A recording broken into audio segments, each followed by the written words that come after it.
जय हिंद दोस्तों। कैसे हैं आप सब? उम्मीद है कि आप सभी अच्छे होंगे। दोस्तों, मैं आपका अपना साथी धैर्य उपाध्याय आपके अपने चैनल स्टडी विद धैर्य माही में आपका बहुत बहुत स्वागत करता हूं। दोस्तों, मैंने आप लोगों के लिए घटना चक्र पूर्वावलोकन 2023 के अंतर्गत पर्यावरण एवं पारिस्थितिकी, जिसे हम EVS भी कहते हैं, यानी इन्वायरमेंटल स्टडी की एक सीरीज शुरू की थी, जिसमें मैं आप लोगों को पहला चैप्टर पढ़ा रहा था। उस चैप्टर का नाम है पर्यावरण एवं सतत विकास। पर्यावरण एवं सतत विकास में हम लोग 4 टॉपिक पढ़ चुके थे, जिन्हें मैं पुनः एक बार आप लोगों को दिखा दूं। पहला टॉपिक हम लोगों ने पढ़ा था पर्यावरण, यानी पर्यावरण क्या है, पर्यावरण के बारे में हम लोगों ने जाना। उसके बाद में हमारा दूसरा टॉपिक था धारणीय विकास या सतत विकास। इसके बारे में भी हमने जाना था कि धारणीय विकास या सतत विकास क्या है। उसके बाद में हम लोगों ने पढ़ा था प्रकृति में कार्बन चक्र व जल चक्र, यानी हमारे लिए कार्बन चक्र और जल चक्र किस प्रकार आवश्यक है, या इसकी क्रियाएं क्या हैं, ठीक है, या इसके कार्य क्या हैं, ठीक है ना। इसके बाद में हम लोगों ने पढ़ा था वायुमंडल। वायुमंडल के बारे में हमने जाना, वायुमंडल क्या है या वायुमंडल के अंतर्गत कौन कौन सी गैसें आती हैं, इस सब के बारे में हमने जाना था। इसके बाद हम लोग आज एक नया टॉपिक और पढ़ेंगे, और अगर समय रहा तो आगे और भी टॉपिक्स क्लियर करेंगे। तो जो हम जिस टॉपिक पर बात करने वाले हैं उसका नाम है पर्यावरण सुरक्षा। चलिए दोस्तों, बिना समय गवाए वीडियो को स्टार्ट करते हैं। पर्यावरण सुरक्षा क्या है?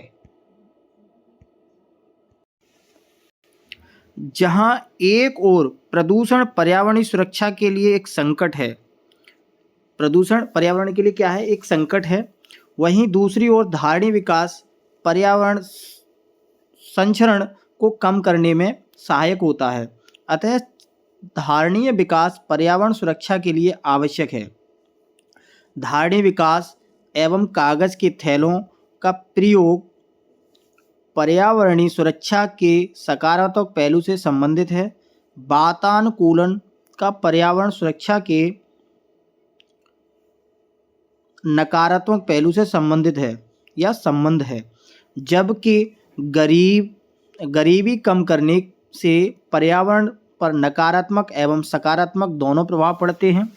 ठीक है, अगर आपसे कोई पूछ लेता है कि गरीबी कम करने से पर्यावरण पर कौन कौन से प्रभाव पड़ते हैं, तो सकारात्मक और नकारात्मक दोनों प्रभाव पड़ते हैं। ठीक है, दूसरे दृष्टि से देखा जाए तो गरीबी का पर्यावरण से अप्रत्यक्ष संबंध है, जबकि धारणीय विकास कागज के थैलों का प्रयोग एवं वातानुकूलन का पर्यावरण से प्रत्यक्ष संबंध है। वहीं दूसरी ओर प्राकृतिक आवास का विनाश, जैव विविधता की हानि या प्राकृतिक संसाधनों के संरक्षण होने से पर्यावरण को होने वाले नुकसान को पर्यावरण अपकर्ष कहते हैं। अब दोस्तों, जैसे आपसे कोई पूछता है कि पर्यावरण अपकर्ष क्या है, तो जो प्राकृतिक संसाधनों के संरक्षण होने से पर्यावरण को होने वाले नुकसान को क्या बोलते हैं, पर्यावरण अपकर्ष। इसमें एक शब्द आया स्क्रीन पे, ये मैं दिखाता हूँ आप लोगों को। संचरण। संचरण का मतलब होता है कि टूट के छोटे छोटे टुकड़ों में विभाजित होना, ठीक है ना। तो इस शब्द को मोस्टली बच्चे नहीं समझ पाते हैं। तो प्राकृतिक संसाधनों को जो टुकड़े होना ही पर्यावरण से होने वाले नुकसान, जब टुकड़े होंगे किसी चीज़ के तो हमें नुकसान होगा, और नुकसान होगा तो उसी जो प्राकृतिक संसाधनों को जो पर्यावरण से होने वाला जो नुकसान है उसे पर्यावरण अपकर्ष कहते हैं। ठीक है, पर्यावरण अपकर्ष प्राकृतिक मानव जनित होता है। ठीक है, जबकि अपक्षय चट्टानों की टूट फूट की वह क्रिया है जिसके अंतर्गत चट्टानें विघटन तथा वियोजन द्वारा ढीली पकड़ एवं विदृढ़ होकर अपने स्थान पर ही बिखर कर रह जाती हैं। अब आपसे पूछे अपक्षय क्या होता है, तो अपक्षय यानी किसी चट्टान का टूटकर अपने आसपास ही रह जाना या विखंडन होना या वियोजन होना, ये अपक्षय कहलाता है। ठीक है। उल्लेखनीय है कि पर्यावरण की सुरक्षा हेतु धारणीय विकास एक उपयोगी युक्ति है। धारणीय विकास इसके लिए क्या है, एक उपयोगी युक्ति है। अतः धारणीय विकास एवं पर्यावरण सुरक्षा आपस में अंतः संबंध रखते हैं, यानी धारणीय विकास और पर्यावरण का आपस में एक संबंध है। ठीक है ना दोस्तों। आइए इसी से रिलेटेड अब हम क्वेश्चन लगाते हैं। ये यूपीपीसीएस प्री 2006 में आया हुआ क्वेश्चन है। बात करते हैं कि पर्यावरण अपकर्ष से क्या अभिप्राय है। इसका ऑप्शन ए है पर्यावरणीय गुणों का पूर्ण रूप से निम्नीकरण। ऑप्शन बी मानवीय क्रियाकलापों के विपरीत परिवर्तन लाना। ऑप्शन सी पारिस्थितिकी भिन्नता के परिणाम स्वरूप पारिस्थितिकीय असंतुलन होना, या उपयुक्त सभी। तो इसमें दोस्तों आपका ऑप्शन डी बिल्कुल ठीक है। ऑप्शन डी क्या है कि पर्यावरण अपकर्ष से अभिप्राय, इन जो तीनों ऑप्शंस हैं हमारे ए बी सी, ये सभी सही हैं। इनसे अब जैसे पर्यावरणीय गुणों का पूर्ण रूप से निम्नीकरण, ये भी पर्यावरण अपकर्ष से संबंधित है। मानवीय क्रियाकलापों के विपरीत परिवर्तन लाना, ये भी अपकर्ष से संबंधित है। पारिस्थितिकी विभिन्नता के परिणाम स्वरूप परिस्थितिकी असंतुलन, ये भी पर्यावरण अपकर्ष से संबंधित है। ठीक है ना। तो हमारा ऑप्शन डी बिल्कुल ठीक है, यानी उपयुक्त सभी। इसकी अगर बात करते हैं तो ये मैं आपको पढ़ा ही चुका हूँ। अब इसकी डिटेल्स दे दें। प्राकृतिक आवास का विनाश, जैव विविधता या हानि, या प्राकृतिक संसाधनों, यानी कोई भी जो नुकसान मैंने बताया था कि टूटना, आपस में बिखरना, टूटना, संचरण होता है। ठीक है।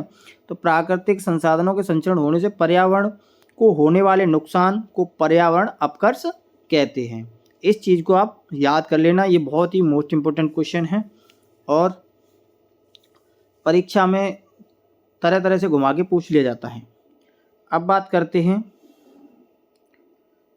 ये उत्तराखंड पीसीएस प्री 2006 में आया हुआ है कि अपक्षय का विचार संबंधित है। ठीक है। ऑप्शन ए पृथक हुए पदार्थों का संग्रह। ऑप्शन बी मौसम में दैनिक परिवर्तन। ऑप्शन सी एक प्राकृतिक क्रिया जो चट्टानों को सूक्ष्म कणों से विभक्त करती है, या उपयुक्त में से कोई नहीं। तो अपक्षय का जो विचार संबंधित पृथक हुए पदार्थों के संग्रह, ये तो नहीं हो सकता। ठीक है ना दोस्तों। ऑप्शन बी मौसम में दैनिक परिवर्तन, ये भी नहीं हो सकता।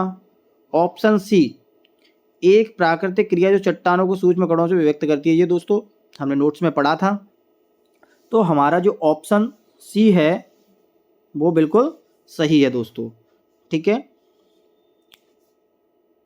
आइए देखते हैं, ऑप्शन सी आपका बिल्कुल सही है। अब इसमें इसकी डिटेल्स पढ़ते हैं।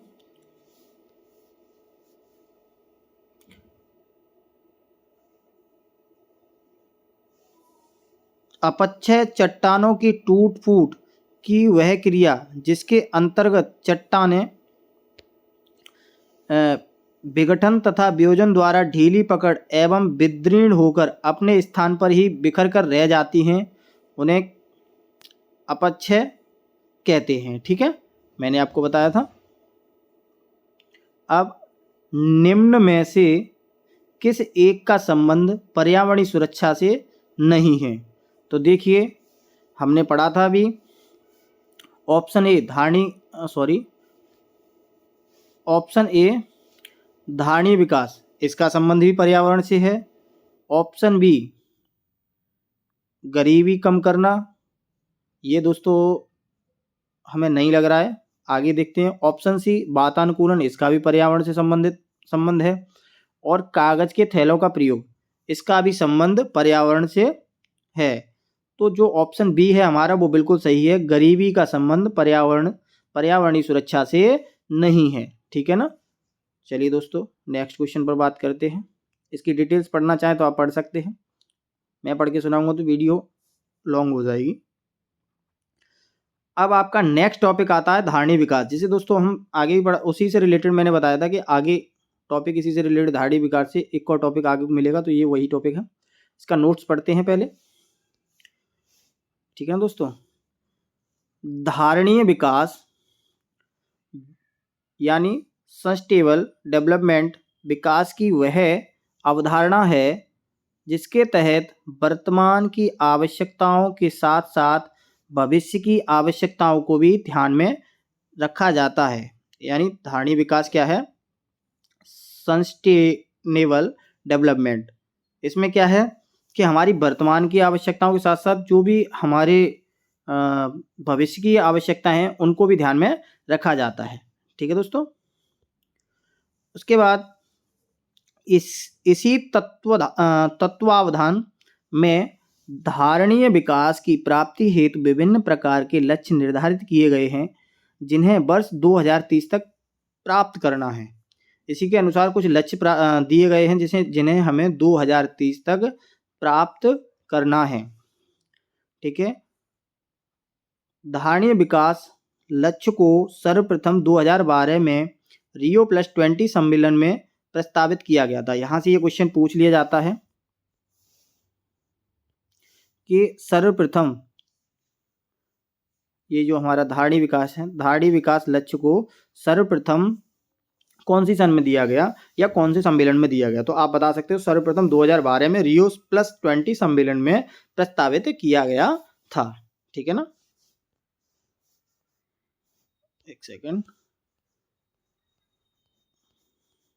अब ध्यातव्य है कि 17 धारणीय विकास के लक्ष्य, ये कौन से जो धारणीय विकास के 17 लक्ष्य थे, ठीक है ना, तो ये तय किए गए थे। तो इन्हें ये दोस्तों मोस्ट इम्पोर्टेंट क्वेश्चन है, ये यूपीपीसीएस और आईएएस परीक्षा, यूपीपीसीएस उसके रिलेटेड जो भी मतलब आपके सिविल सर्विसेज से रिलेटेड क्वेश्चन है, मोस्टली यहाँ से क्वेश्चन पुटअप होते रहते हैं।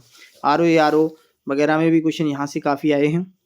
तो इनके जो 17 जो लक्ष्य हैं आप लोगों को कंठाग्र होने चाहिए। वैसे तो अगर आप लोग कहेंगे तो मैं इस पर एक शॉर्ट ट्रिक बना दूंगा, पर शॉर्ट ट्रिक कभी कभी हमारे लिए नुकसानदायक होती है क्योंकि हमने याद की और उस टाइम पर हमें याद नहीं रही। अगर हमने ये कंठाग्र कर लिए तो हमें ये याद रहेंगे, ठीक है। अब पहला लक्ष्य उसमें क्या था? धारणीय विकास का पहला लक्ष्य क्या था?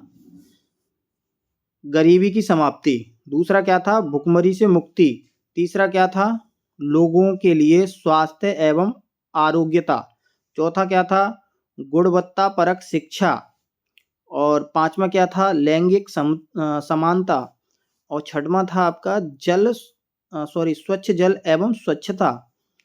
उसके बाद नंबर 7वां था किफ़ायती और स्वच्छ ऊर्जा। नंबर 8वां था उत्कृष्ट कार्य और आर्थिक वृद्धि, ठीक है दोस्तों। इसके बाद 9वां था आपका उद्योग नवाचार और बुनियादी ढांचे का विकास, समानताओं में कमी। 10वां नंबर। 11वां था आपका धारणीय शहरी और सामुदायिक विकास। 12वां था जिम्मेदारी के साथ उपभोग और उत्पादन। और नंबर 13वां था जलवायु कार्यवाही और 14वां नंबर था आपका जलीय जीवों की सुरक्षा यानी जल में जीवन। और 15वां था आपका स्थलीय जीवों की सुरक्षा, स्थल पर जीवन, ठीक है। इस तरीके से भी क्वेश्चन पूछ लिया था। जल में जो जीवन था उसे जल में जीवन किसकी सुरक्षा हेतु था? तो जलीय जीवों की सुरक्षा हेतु था, ठीक है ना। और स्थल पर जीवन किसकी सुरक्षा हेतु था? तो स्थलीय जीवों की सुरक्षा हेतु था, ठीक है। और ऑप्शन 16वां नंबर था आपका शांति न्याय और सशक्त संस्थाएं। और 17वां और लास्ट आपका जो लक्ष्य था वो था लक्ष्यों के लिए भागीदारी, ठीक है दोस्तों। अब एक चीज आपको मैं बता दूं, SDG 3 सभी आयु के वर्ग के लोगों के लिए स्वस्थ एवं आरोग्य जीवन को बढ़ावा देना सुनिश्चित करता है। अब आपसे पूछा जाए क्वेश्चन यहाँ से भी आता है कि SDG 3 किससे संबंधित है? तो सभी आयु वर्ग के लोगों के लिए स्वस्थ एवं आरोग्य जीवन को बढ़ावा देने को सुनिश्चित करता है। ठीक है। अब हाँ, एक चीज और, आप मेरे को ये बताइए SDG की फुल फॉर्म क्या होती है? तो सस्टेनेबल डेवलपमेंट गोल्स। ठीक है ना, ये याद रखना। उल्लेखनीय है कि संयुक्त राष्ट्र संघ ने 17 सतत विकास लक्ष्यों सस्टेनेबल डेवलपमेंट गोल्स का निर्धारण किया है, जिन्हें वर्ष 2023 तक प्राप्त करने का लक्ष्य है। जितने जो मैंने 17 लक्ष्य आप लोगों को बताए थे, ये 2030 तक हम लोगों को हर हालत में प्राप्त करने हैं, कंप्लीट करने हैं। ठीक है ना। इन लक्ष्यों को प्राप्त करने के प्रति प्राप्त करने की प्रगति की दशा में विभिन्न देशों के किए गए प्रयासों की प्रगति जानने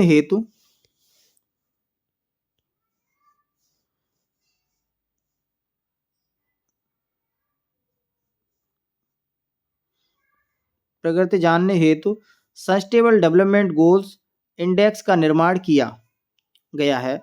यह सूचकांक 17 सतत विकास लक्ष्यों के संबंध में सामाजिक समावेश, आर्थिक विकास की स्थिति तथा पर्यावरण में धारणीय विकास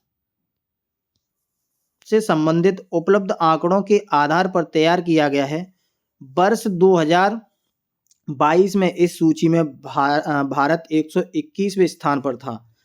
दोस्तों, मोस्ट इम्पोर्टेंट क्वेश्चन है, अगर आपसे पूछ लेता है कि सस्टेनेबल डेवलपमेंट गोल्स के अकॉर्डिंग हमारा भारत 2022 की सूची में कौन से स्थान पर था, तो आप बोल सकते हो 121वें स्थान पर था। अब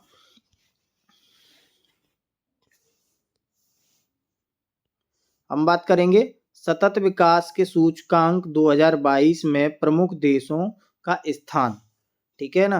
अब इस सूचकांक में जो 2022 में जो भी हमारे देश थे उनका स्थान क्या था। ठीक है। तो पहला देश था आपका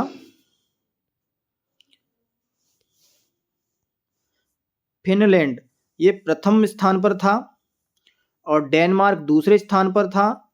2022 की सूची की बात हो रही है। और तीसरे स्थान पर स्वीडन था, चौथा स्थान पर आपका नॉर्वे था, पांचवा स्थान पर आपका ऑस्ट्रेलिया था, छठवें स्थान पर आपका जर्मनी था, सातवें स्थान पर आपका फ्रांस था, आठवें स्थान पर आपका स्विट्जरलैंड था, और 9वें नंबर पर आपका आयरलैंड था, 10वें नंबर पे आपका एस्टोनिया था, और 11वें नंबर पर 10वें नंबर के बाद में सीधा 111वें नंबर पर आपका लावोपीडियार था, और 112वें नंबर पर होंडुरास था, और 113वें नंबर पर गेवन था, और 114वें नंबर पर नामीबिया था, और 120वें नंबर पर वेनेजुएला था, और 121वें नंबर पर भारत था, और 125वें नंबर पर पाकिस्तान था। ठीक है ना दोस्तों। तो ये आपके मैंने बता दिया कि 2022 के अनुसार कौन सा देश कौन से स्थान पर था। ठीक है।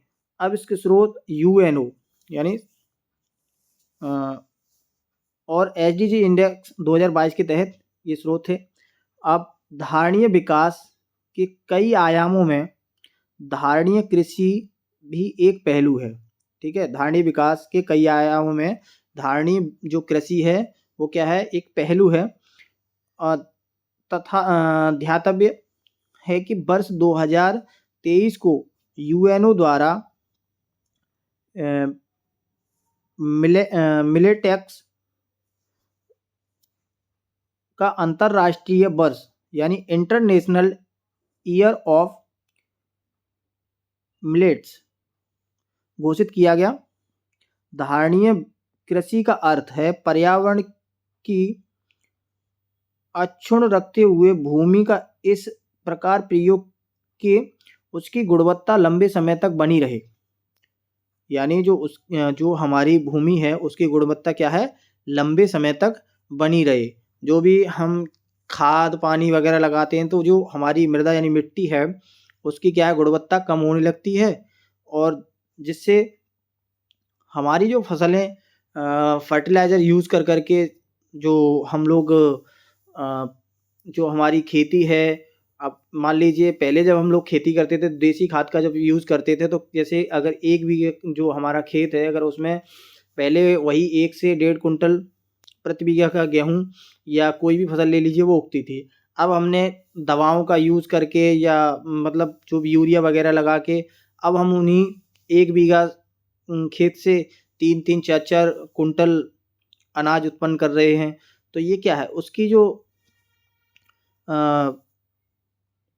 उर्वरकता है और जो हमारी भूमि की गुणवत्ता है, उर्वरकता तो बढ़ रही है पर गुणवत्ता क्या है, घट रही है। ठीक है? तो भारत की लगभग 55% जनसंख्या कृषि और संबद्ध क्षेत्र पर निर्भर है। आपसे पूछ लेता है कि भारत में ये बताइए कृषि पर कितने प्रतिशत जनसंख्या निर्भर है, तो आप बता सकते हैं 55%। ठीक है ना दोस्तों। पदार्थ का ध्यातव्य है कि अत्यधिक जनसंख्या वृद्धि के कारण खाद्य समेत अन्य पदार्थों का उत्पादन बढ़ाने की बढ़ाने की आवश्यकता महसूस हुई। अब क्या है, जब लगा लोगों को कि भाई जब जनसंख्या बढ़ रही है तो हमें खाने के लिए अनाज भी ज़्यादा चाहिए। सारी चीज़ें जिस तरीके से जनसंख्या होगी, एक बात मान लीजिए एक परिवार में अगर 10 सदस्य हैं तो 10 लोगों को खाने के लिए चाहिए। इसी प्रकार से जनसंख्या जितनी ज़्यादा होगी उन लोगों के लिए खाने के लिए चाहिए। तो फिर क्या था, इसी वजह से कृषि में रासायनिक खादों और उर्वरकों एवं जहरीले कीटनाशक व भरपूर उपयोगी दवाओं का यूज किया जाने लगा ताकि पैदावार बढ़े, परंतु इससे प्राकृतिक असंतुलन व मृदा की गुणवत्ता व उसकी उर्वरकता को व्यापक क्षति पहुंची। इससे क्या हुआ, इससे जब हमें भाई जब कोई सी चीज़ का ज़्यादा यूज़ करोगे तो वो नुकसानदायक होगी। तो इसी से क्या था कि हमारी जो भूमि थी उसकी गुणवत्ता पर असर पड़ने लगा। ठीक है। इससे निपटने हेतु आज संपूर्ण विश्व झुकाव सतत धारणीय कृषि की ओर से तेजी से बढ़ रहा है। इस हेतु जैविक खाद यानी बायो फर्टिलाइजर का प्रयोग किया जा रहा है। उल्लेखनीय है कि भारत में टिकाऊ कृषि के लिए राष्ट्रीय मिशन वर्ष 2014-15 से चल रहा है। आपसे पूछा जाए कि ये बताइए वो टिकाऊ कृषि के लिए मतलब राष्ट्रीय मिशन कौन सी सन से चल रहा है, तो 2014-15 से चल रहा है। यह मिशन जलवायु परिवर्तन पर राष्ट्रीय कार्य योजना यानी national action plan on climate change का एक भाग है। ठीक है, ये किसका भाग है, जलवायु परिवर्तन पर राष्ट्रीय कार्य योजना का, जिसे इंग्लिश में हम बोलते हैं नेशनल एक्शन प्लान और क्लाइमेट चेंज। ठीक है, जलवायु परिवर्तन के कारण मानवता के समक्ष कई प्रकार की चुनौतियां प्रकट होती हैं। जब जलवायु परिवर्तन होगा तो वही चुनौतियां भी आप एक बात बताइए, किसी चीज़ के फायदे हैं तो नुकसान भी हैं। इसी चीज़ से अगर हम कोई नया काम करते हैं तो उसके लिए चुनौतियां आना स्वाभाविक है। उल्लेखनीय है कि क्लब ऑफ रोम वैज्ञानिकों, अर्थविदों, सिविल सेवकों तथा व्यवसायिकों की एक संख्या जो मानवता के समक्ष उपस्थित होने वाली वैश्विक चुनौतियों के समाधान हेतु चुनाव देती है।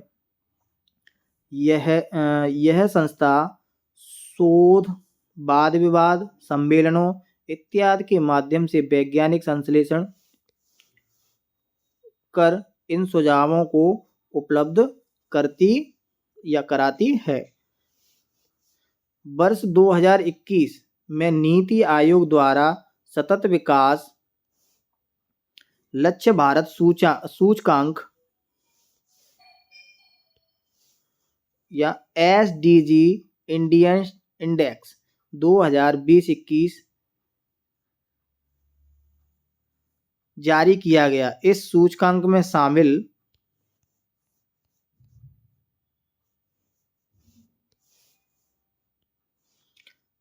अंग्रेजी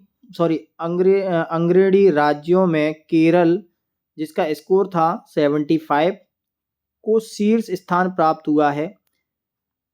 इसके पश्चात तमिलनाडु तथा हिमाचल प्रदेश, इन दोनों देशों को 74 स्कोर प्राप्त हुआ। आंध्र प्रदेश, उत्तराखंड, गोवा, कर्नाटक को 72 स्कोर प्राप्त हुआ। सिक्किम का स्कोर 71 तथा महाराष्ट्र का स्कोर जो था 70। निम्न स्थान प्राप्त राज्य में बिहार का स्कोर 52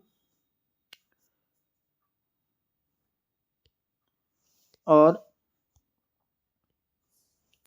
महाराष्ट्र का स्कोर था आपका 70%। निम्न स्थान प्राप्त राज्य हैं, बिहार स्कोर आपका 52 था, झारखंड का स्कोर आपका 56 था, असम का स्कोर आपका 57 था, अरुणाचल प्रदेश और मेघालय, राजस्थान तथा उत्तर प्रदेश, इन सभी का स्कोर 60 है। ठीक है दोस्तों, अब इसी से रिलेटेड हम क्वेश्चन लगाएंगे। चलिए, क्वेश्चन है आपका, निम्न कथनों पर विचार कीजिए। अब धारणीय विकास लक्ष्य यानी सस्टेनेबल डेवलपमेंट गोल्स पहली बार 1972 में एक वैश्विक विचार मंडल थिंक टैंक ने, जिसे क्लब ऑफ रो कहा जाता है, प्रस्तावित किया था। नंबर 2, धारणीय विकास लक्ष्य 2030 तक प्राप्ति किए जाने हैं, यानी जो भी हमारे लक्ष्य थे वो 2030 तक हमें प्राप्त करने हैं। उपयुक्त कथनों में से कौन सा सही है? तो आपका इसका ऑप्शन केवल 1 या ऑप्शन बी केवल 2, ऑप्शन सी ऑप्शन सी 1 और 2 दोनों, ऑप्शन डी ना तो 1 और ना ही 2। तो आपका ऑप्शन जो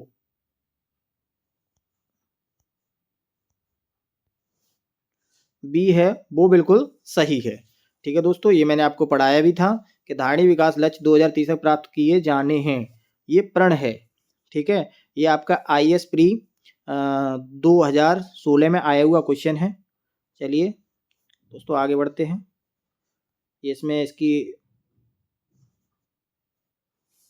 व्याख्या दी हुई है। धारणीय विकास लक्ष्य को सर्वप्रथम 2012 में Rio+20 सम्मेलन में प्रस्तावित किया गया था। ये देखो दोस्तों, मैंने नोट्स में आपको पढ़ाई था।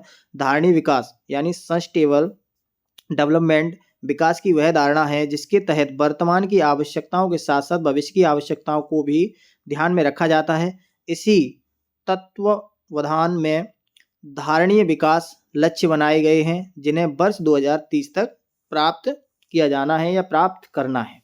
ठीक है, नेक्स्ट क्वेश्चन की बात करते हैं। हाँ,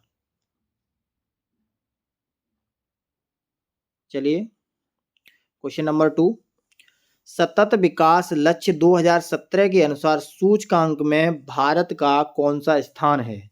यानी सतत विकास जो हमारे जिसमें 17 लक्ष्य थे, उसमें भारत का कौन सा स्थान है?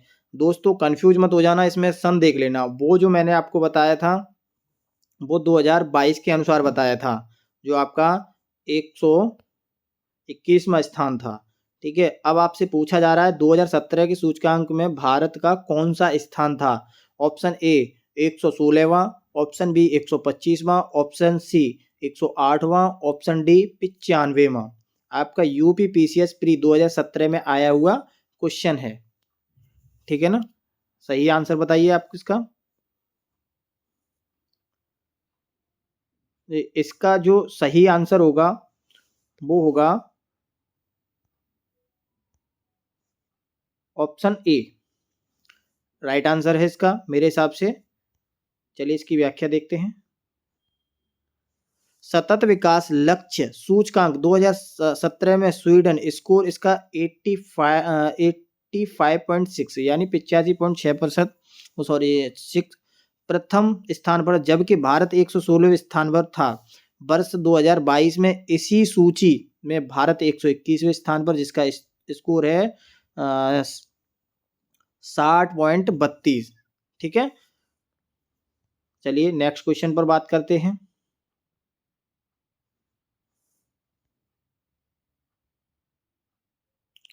आपका क्वेश्चन नंबर 3 है, निम्नलिखित में से कौन सा राज्य भारत की धारणीय विकास लक्ष्य सूचकांक 2019-20 के शीर्ष 5 राज्यों की सूची में नहीं है?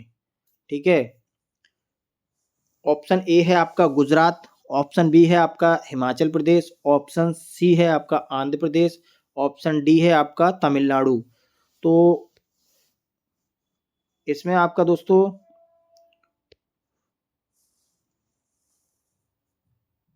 ऑप्शन ए आपका बिल्कुल सही है।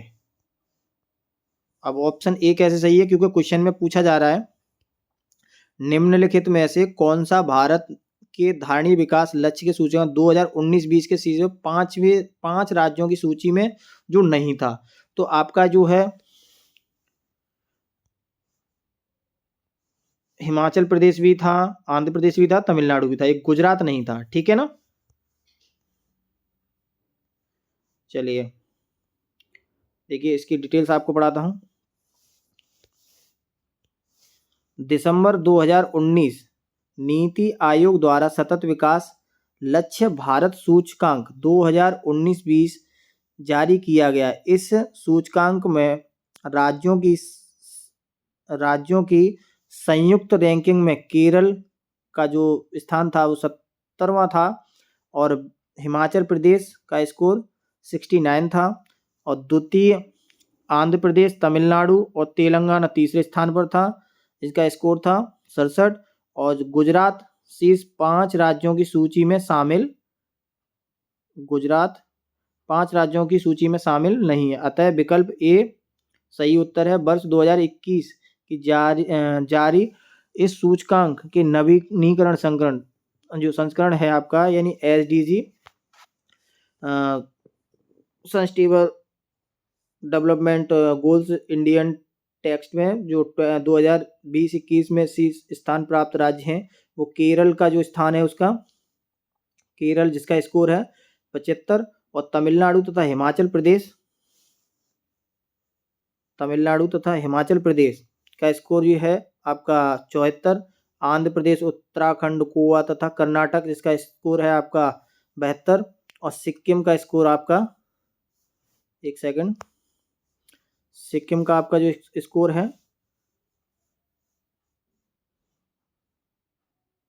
71 यानी 71, और महाराष्ट्र का स्कोर है 70। ठीक है, आइए अब नेक्स्ट क्वेश्चन पर चलते हैं। नीति आयोग द्वारा हाल ही में जारी सतत विकास लक्ष्य SDG इंडियन सूचकांक 2019 के अनुसार कौन सा राज्य प्रथम स्थान पर है? तो ये तो आपको पता ही है, ऑप्शन देख के ही जवाब आप दे दोगे। ऑप्शन ए है आपका उत्तर प्रदेश, ऑप्शन बी है आपका बिहार, ऑप्शन सी है आपका झारखंड, ऑप्शन डी है आपका केरल। तो इसमें हमारा जो राइट आंसर है वो है केरल। ठीक है दोस्तों, केरल बिल्कुल सही है, ऑप्शन डी हमारा बिल्कुल सही है। अब इसमें धारणीय कृषि यानी सस्टेनेबल एग्रीकल्चर का अर्थ है। अब इसमें क्या है, आत्मनिर्भरता,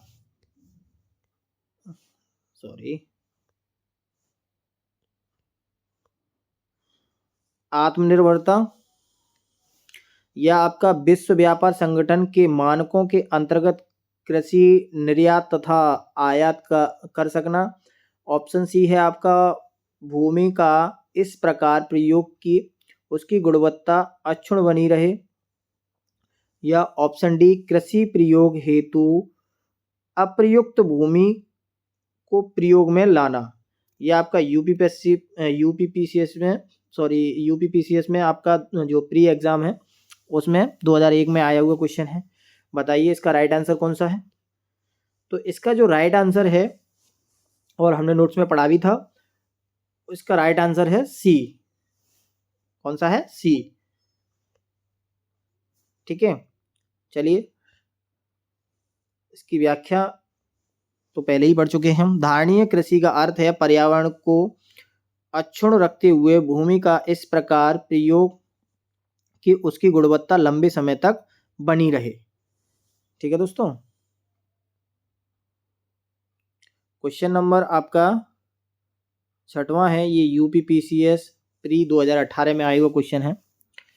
वर्तमान में जनसंख्या के सुखों का परित्याग किए बिना भविष्य के लिए ऊर्जा तथा अन्य संसाधनों की बचत निम्न में से कौन सी अवधारणा की परिभाषा है?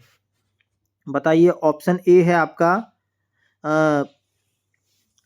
आर्थिक वृद्धि, ऑप्शन बी है आपका आर्थिक विकास, ऑप्शन सी है आपका समपोषणीय विकास, और ऑप्शन डी है आपका मानव विकास। बताइए आपका आंसर कौन सा सही है। तो ऑप्शन आपका सी बिल्कुल राइट है, समपोषणीय विकास। चलिए इसकी व्याख्या पढ़ते हैं।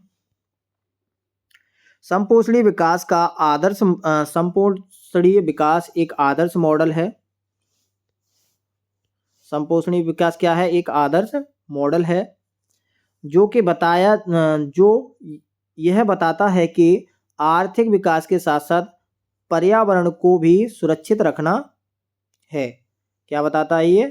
कि पर्यावरण के साथ आर्थिक विकास के साथ साथ पर्यावरण को भी सुरक्षित रखना है। इसका उद्देश्य क्या है? इसका उद्देश्य है वर्तमान और भविष्य की पीढ़ियों के लिए प्रकृति संसाधनों को सुरक्षित रखते हुए इसका इस प्रकार प्रयोग किया जाए कि प्राकृतिक संसाधनों का क्षरण न्यूनतम हो सके। ठीक है ना।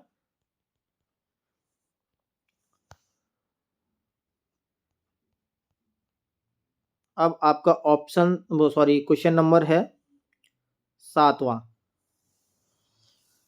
निम्नलिखित में से कौन सा सतत विकास लक्ष्य एसडीजी यानी भारत में 2030 तक सभी के लिए पानी की उपलब्धता और इसके स्थायी प्रबंधन को लक्षित करेगा?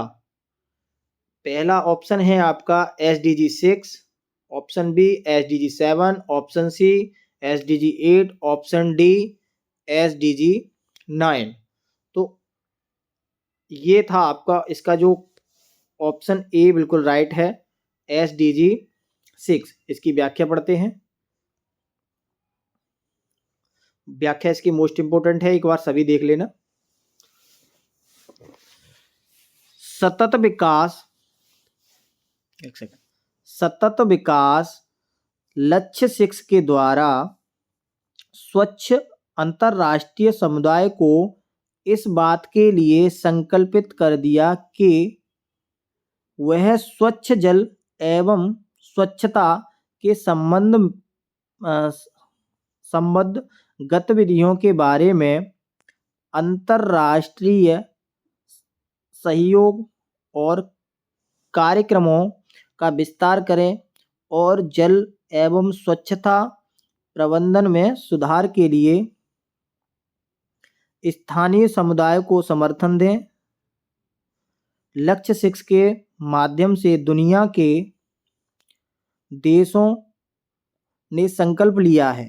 दुनिया के देशों ने क्या था? लक्ष्य 6 के माध्यम से संकल्प लिया था कि जो पेयजल है उन्हें बिल्कुल स्वच्छता और साफ सफाई का ध्यान रखा जाएगा, यानी बिल्कुल स्वच्छ कर दिया जाएगा पेयजल को, एक तरीके से कह सकते हैं। ठीक है। देशों ने संकल्प लिया कि वर्ष 2030 तक पेयजल, पर्याप्त स्वच्छता, साफ सफाई की सुविधा सबके लिए सर्वत्र सुलभ कराएंगे। सतत विकास लक्ष्य एसडीजी 6 के उद्देश्य, यानी इसके जो एसडीजी 6 उद्देश्य था, इसके क्या उद्देश्य थे, इनके बारे में हम बात करते हैं। ठीक है।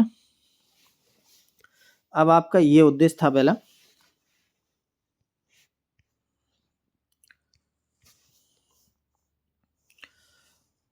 वर्ष 2030 तक सबके लिए सुरक्षित और किफायती पेयजल सार्वभौमिक और न्याय संगत रूप से सुलभ कराना। दूसरा, वर्ष 2030 तक सबके लिए पर्याप्त और समान स्वच्छता एवं साफ सफाई सुविधाएं सुलभ कराना और खुले में शौच को समाप्त करना है। इसमें महिलाओं और लड़कियों तथा कमजोरों की हालत में जीते लोगों की ज़रूरतों पर विशेष ध्यान दिया जाएगा। यानी एक तरीके से जो भी असुविधाएं थीं उन लोगों को वो सुविधाएं प्रोवाइड कराई जाएंगी। ठीक है। तीसरा था आपका 2030 तक प्रदूषण कम करके, कचरा फेंकना बंद करके और हानिकारक रसायनों तथा सामग्रियों के उत्पादकों को कम करके अनुपचारित गंदे जल का अनुपात आधा करना और दुनिया भर में पानी की रिसाइकलिंग और सुरक्षित ढंग से पुनः उपयोग में जल की गुणवत्ता में सुधार करना। ठीक है दोस्तों। फिर नेक्स्ट था आपका वर्ष 2030 तक सभी क्षेत्रों में जल के किफ़ायती उपयोग को बढ़ावा देना और ताज़े जल की आपूर्ति सुनिश्चित करना, जिससे जल का अभाव दूर हो सके और जल के अभाव से जूझते लोगों की संख्या में कमी आ सके। सबसे ज़्यादा इस पे जो हमारा पेयजल है इस पर ध्यान दिया गया है। 2030 तक जल से रिलेटेड जो भी काम है उस वैसे तो सारी चीज़ें इसमें बताई हैं, शौच वगैरह जो शौचालय वगैरह बनवाना वो सारी चीज़ें, बट सबसे ज़्यादा इसमें पानी की प्योरिटी पर ध्यान दिया गया है। ठीक है, तो इस चीज़ को ध्यान में रखना दोस्तों। वर्ष 2030 की उपभोक्ता के अनुसार सीमा पार से सहयोग सहित सभी स्तरों पर समन्वित जल प्रबंध लागू करना।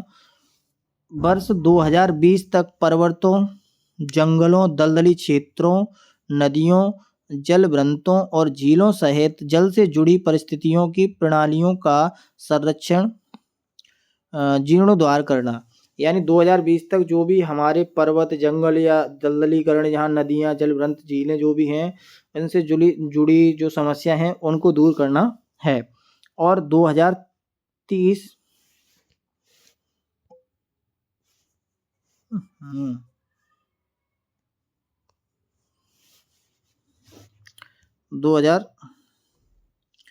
2030 तक जल संचयन, जल का खारापन दूर करने, जल दक्षता, अपशिष्टि, जल का उपचार एवं पुनर्चक्रण और दोबारा इस्तेमाल की तकनीकी सहित जल एवं स्वच्छता से जुड़ी गतिविधियों और कार्यक्रमों, अंतर्राष्ट्रीय सहयोग और क्षमताओं का निर्माण, दायरा विकासशील देशों तक बढ़ाना, जल एवं स्वच्छता प्रबंधन सुधारने में स्थानीय समुदायों की भागीदारी को समर्थन और मजबूती देना है।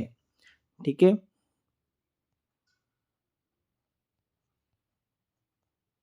ये इसकी व्याख्या हो गई। अब आपका क्वेश्चन नंबर डी लगाते हैं दोस्तों, वो सॉरी क्वेश्चन नंबर 8।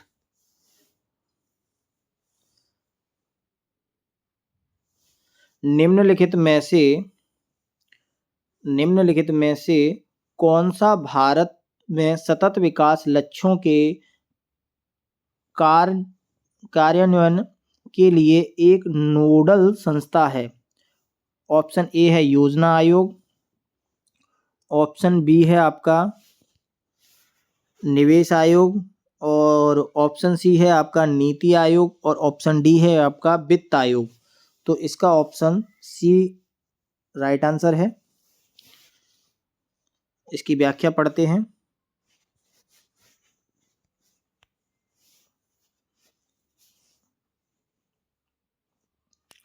चलिए दोस्तों, इसकी व्याख्या।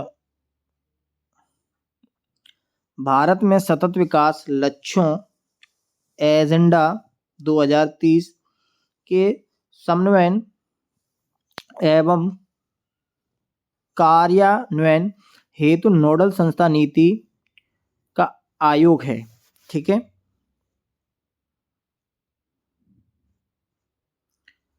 अब आपका नेक्स्ट क्वेश्चन है 9।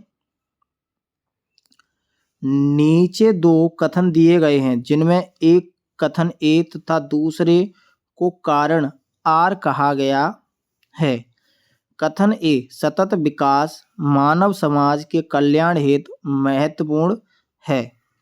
कारण है आपका सतत विकास से अभिप्राय ऐसे विकास से जो भावी पीढ़ियों की जरूरतें पूरी करने की योग्यता को प्रभावित किए बिना वर्तमान समय की आवश्यकता पूरी करे। नीचे दिए गए कूटों में सही उत्तर बताइए। कूट ये है आपके ए तथा आर दोनों सही हैं तथा आर कथन ए की सही व्याख्या है। ऑप्शन बी ए तथा आर दोनों सही हैं परंतु आर कथन ए की सही व्याख्या नहीं है। ऑप्शन सी ए सही है परंतु आर गलत है। ऑप्शन डी आपका ए गलत परंतु आर सही है। तो दोस्तों आपका जो राइट आंसर है ऑप्शन ए है। इसमें ए तथा आर दोनों सही हैं। आर कथन ए की सही व्याख्या भी है, आप पढ़ सकते हैं। सतत विकास मानव समाज कल्याण हेतु महत्वपूर्ण है, ये बात सही है। सतत विकास से अभिप्राय ऐसे विकास से है जो भावी पीढ़ियों की जरूरतें पूरी करने की योग्यता को प्रभावित किए बिना वर्तमान समय की आवश्यकता को पूरी करे। तो ये कारण भी इसका सही, यानी कथन और कारण दोनों सही हैं और इसका ये आर कथन जो है वो ए की सही व्याख्या है। ठीक है दोस्तों, इसकी चाहे तो आप व्याख्या भी पढ़ सकते हैं। World commission on environment and development यानी WCD द्वारा वर्ष 1987 में प्रकाश रिपोर्ट अवर यानी 1987 में कौन सी रिपोर्ट दी गई थी world commission on environment and development के द्वारा? तो वो थी अवर कॉमन फ्यूचर, जिसे हम ब्रटलैंड रिपोर्ट के नाम से भी जानते हैं, के अनुसार सतत विकास से अभिप्राय ऐसे विकास से है जो भावी पीढ़ियों की जरूरतें पूरी करने की योग्यता को प्रभावित किए बिना वर्तमान समय की आवश्यकता को पूरी करे। इसका तात्पर्य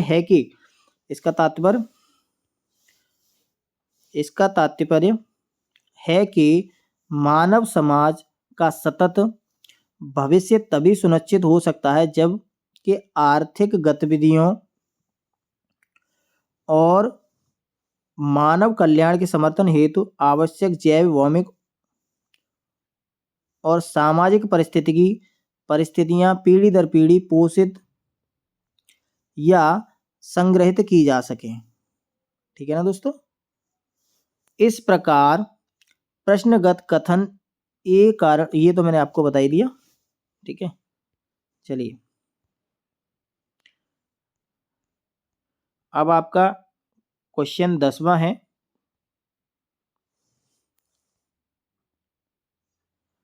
भारत में कृषि पर्यावरण अनुकूलन दीर्घस्थ विकास के लिए निम्न में से कौन सी रणनीति सर्वश्रेष्ठ है? ऑप्शन ए कृषि भूमि का विस्तार, सुपर फॉस्फेट, यूरिया और प्रभावी जीवनाशकों का अधिक उपयोग। ऑप्शन बी अधिक पैदावार वाली किस्मों को अधिकाधिक लोकप्रिय बनाया जाना, बेहतर और अधिक बार सिंचाई तथा अजैव उर्वरकों और कीटनाशकों को बार बार फुहार छिड़काव। ऑप्शन सी है मिश्र सस्यन, कार्बनिक खादें, नाइट्रोजन यौगिकीकर पौधे और कीट प्रतिरोधी सदस्य किस्में। ऑप्शन डी है आपका उन्नत कृषि उपकरण और यंत्र, कटी फसलों के दानों की क्षति को न्यूनतम करने की सशक्त कीटनाशकों का प्रयोग और एकधा सस्यन रीतियां। तो इसका ऑप्शन बताइए कौन सा सही है, कमेंट बॉक्स में कमेंट करना। इसका ऑप्शन है बिल्कुल सी जो है इसका राइट आंसर है। आइए इसकी व्याख्या पढ़ते हैं। प्रश्नगत विकल्पों में मिश्र सस्यन, कार्बनिक खादें, नाइट्रोजन यौगिकरक, पौधों और कीट प्रतिरोधी सस्य किस्मों का प्रयोग भारत में कृषि के पर्यावरण अनुकूलन दीर्घ स्थायी विकास के लिए सर्वश्रेष्ठ रणनीति है। ठीक है ना। अब इसका जो नेक्स्ट टॉपिक है पृथ्वी शिखर सम्मेलन यानी रियो समिट, ये मैं दोस्तों कल पढ़ाऊंगा। चलिए इसी के साथ वीडियो को विराम देते हैं। धन्यवाद दोस्तों। अगर आप लोगों को वीडियो पसंद आया हो तो इसको लाइक करें, शेयर करें, कमेंट करें और अपने दोस्त, भाई, बंधु, रिश्तेदार सब लोगों को शेयर करें जो भी बच्चे तैयारी कर रहे हैं। और अगर कहीं कोई आप लोगों को कमी दिख रही है तो कमेंट बॉक्स में कमेंट ज़रूर करें, जिससे कि हम आगे आने वाली क्लासों को और बेहतर कर सकें और आप लोगों के लिए इसी प्रकार नई नई वीडियोस लेके आते रहें। और आप लोगों को जो भी टॉपिक पहले पढ़ना हो उस पर भी कमेंट करें तो मैं आप लोगों को उन टॉपिकों के लिए अलग से वीडियो बना दूंगा। और दोस्तों आगे जो मैं 2 क्लास बना चुका हूं जिसमें मैं आप लोगों को 4 टॉपिक पढ़ा चुका हूं, जिसमें आपका था क्या बोलते हैं पर्यावरण और धारणीय विकास या सतत विकास, और तीसरा आपका प्रकृति में कार्बन चक्र व जल चक्र और वायुमंडल। तो ये 2 क्लास में 2 टॉपिकों की अलग अलग बना चुका था। तो इनके जो लिंक है मैं वीडियो के डिस्क्रिप्शन में दे दूंगा। तो दोस्तों इसी के साथ मैं आप लोगों से विदा लेता हूं। वीडियो को ज़्यादा से ज़्यादा लाइक करें, शेयर करें, कमेंट करें। धन्यवाद दोस्तों।